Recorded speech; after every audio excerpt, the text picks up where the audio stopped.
സർവശക്തനായ ദൈവത്തിൻ്റെ അതിപരിശുദ്ധ നാമം അതിയായി മഹത്വപ്പെടുമാറാകട്ടെ.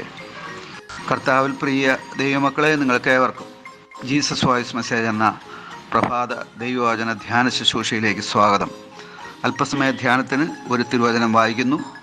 യെശയ്യാ പ്രവാചകൻ്റെ പുസ്തകം അധ്യായം 52 വാക്യം 7.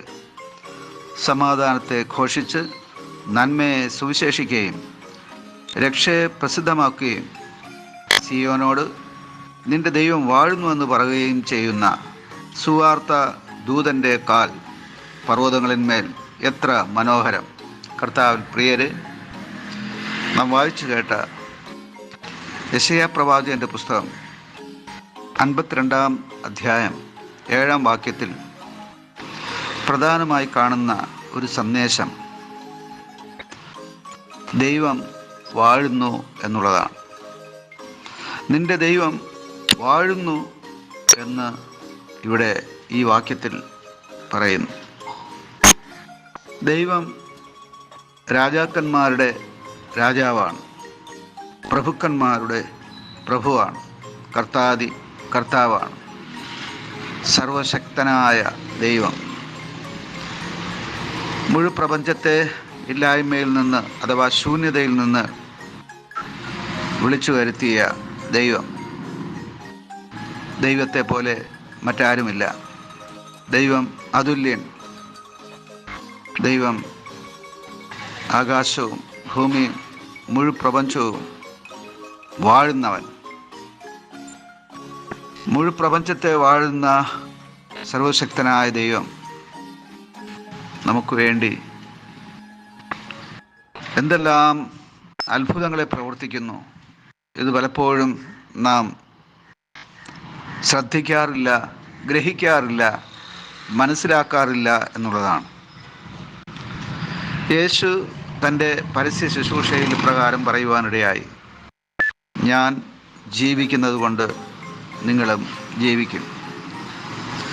ഞാൻ ജീവിക്കുന്നത് കൊണ്ട് നിങ്ങളും ജീവിക്കും. അഥവാ ദൈവം ജീവിക്കുന്നത് കൊണ്ട് നാം ജീവിക്കുന്നു. ഈ ഭൂമിയിൽ ജീവിക്കുന്ന സകല ജീവചരാചരങ്ങളുടെയും ആധാരം ദൈവമാണ്. ജീവൻ്റെ ആധാരം ദൈവം ജീവനാണ്. ആ ദൈവത്തിൽ നിന്നുള്ള ജീവൻ പകരപ്പെടുന്നത് കൊണ്ട് ഈ ലോകത്തിൽ ജീവൻ നിലനിൽക്കുന്നു. ദൈവം വാഴുന്നു എന്നുള്ള ആ ശീർഷകത്തിൽ നാം ദൈവവചനത്തെ ധ്യാനിക്കുമ്പോൾ സകലത്തിൻ്റെയും മുകളിൽ ദൈവത്തിൻ്റെ വാഴ്ച നമുക്ക് കാണുവാനായിട്ട് കഴിയും. ഉന്നതങ്ങളിന്മേൽ വസിച്ചുകൊണ്ട് അഥവാ സ്വർഗീയ സിംഹാസനത്തിൽ വസിച്ചുകൊണ്ട് 4 ജീവികളുടെ മധ്യേ 24 മൂപ്പന്മാരുടെ മധ്യേ കോടിക്കണക്കിന് പരിശുദ്ധ മാലാഖമാരുടെ മധ്യേ ദൈവം സ്വർഗീയ സിംഹാസനത്തിലിരുന്ന് വാഴുകയാണ്. രാജാക്കന്മാരുടെ രാജാവായി വാഴുന്ന ദൈവം. ആ ദൈവം ഇത്രയും ഉന്നതങ്ങളിൽ വാഴുന്ന അതേ സമയം അത്ഭുതമെന്ന് പറയട്ടെ, വിശ്വസിക്കുന്നവരുടെ ഉള്ളങ്ങളിലും വാഴുന്നു. യേശു വെളിപ്പാട് പുസ്തകം 3 അധ്യായം 20 വാക്യത്തിൽ ഇങ്ങനെ പറഞ്ഞു, ഇതാ ഞാൻ വാതിൽക്കൽ നിന്ന് മുട്ടുന്നു. ആരെങ്കിലും എൻ്റെ ശബ്ദം കേട്ട് വാതിൽ തുറന്നു തന്നാൽ ഞാൻ അവൻ്റെ ഉള്ളിൽ പ്രവേശിച്ച് അവൻ എന്നോടും ഞാൻ അവനോടും കൂടെ അത്താഴം കഴിക്കുമെന്ന്. സ്വർഗത്തിൽ വസിക്കുന്ന സർവശക്തനായ മഹാരാജാവായ ദൈവം ഓരോ ഭക്തൻ്റെയും ഓരോ വിശ്വാസിയുടെയും ഉള്ളത്തിൽ വസിക്കുവാൻ ആഗ്രഹിക്കുന്നു എന്നാണ് ഈ വചനത്തിൽ നാം കാണുന്നത്.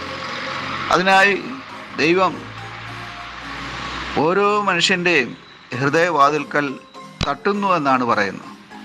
ആരെങ്കിലും നമ്മുടെ വീട്ടിൻ്റെ വാതിൽ തട്ടിയാൽ നാം ഓടിച്ചെന്ന് ആരാണെന്ന് അറിയുവാൻ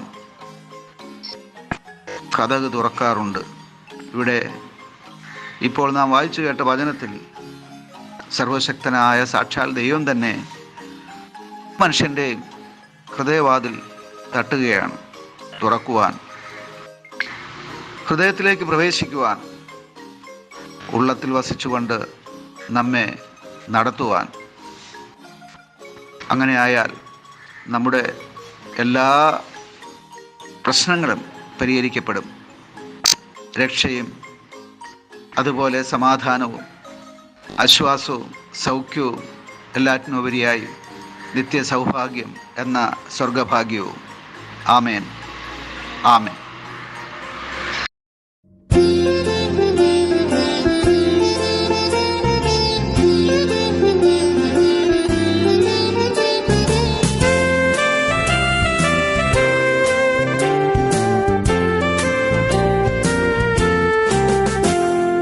ദൈവമേ നിനക്കു സ്തോത്രം പാടിടും, 1000 സ്തുതികൾ ഞാൻ കരേറ്റിടും.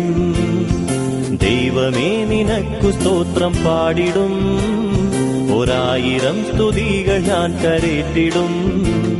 സന്താപകാലത്തും സന്തോഷകാലത്തും, സന്താപകാലത്തും സന്തോഷകാലത്തും എപ്പോഴും എന്റെ നാവു നിന്നെ വാഴ്ത്തുമേ, എപ്പോഴും എന്റെ നാവു നിന്നെ വാഴ്ത്തുമേ.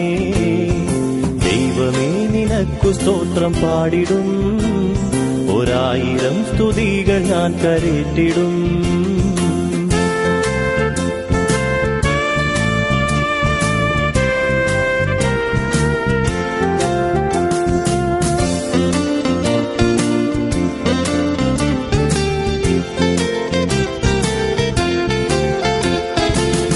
നിന്നെ അറിഞ്ഞിടാതെ പോയ പാതയിൽ നീ എന്നെ തേടി വന്ന സ്നേഹമോർക്കുമ്പോൾ, നിന്നെ അറിഞ്ഞിടാതെ പോയ പാതയിൽ നീ എന്നെ തേടി വന്ന സ്നേഹമോർക്കുമ്പോൾ, എന്നാവതെങ്ങനെ മിണ്ടാതിരുന്നിടും, എന്നാവതെങ്ങനെ മിണ്ടാതിരുന്നിടും. സ്തോത്രയാഗമെന്നും അർപ്പിച്ചിടും ഞാൻ, സ്തോത്രയാഗമെന്നും അർപ്പിച്ചിടും ഞാൻ. ദൈവമേ നിനക്കു സ്തോത്രം പാടിടും, 1000 സ്തുതികൾ ഞാൻ കരേറ്റിടും.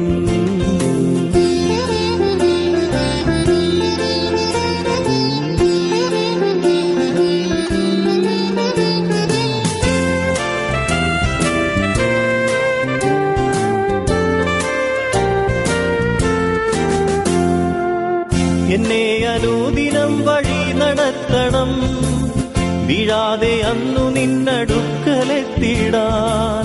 എന്നെ അനുദിനം വഴി നടത്തണം, വീഴാതെ അന്നു നിന്നടുക്കലെത്തിടാൻ.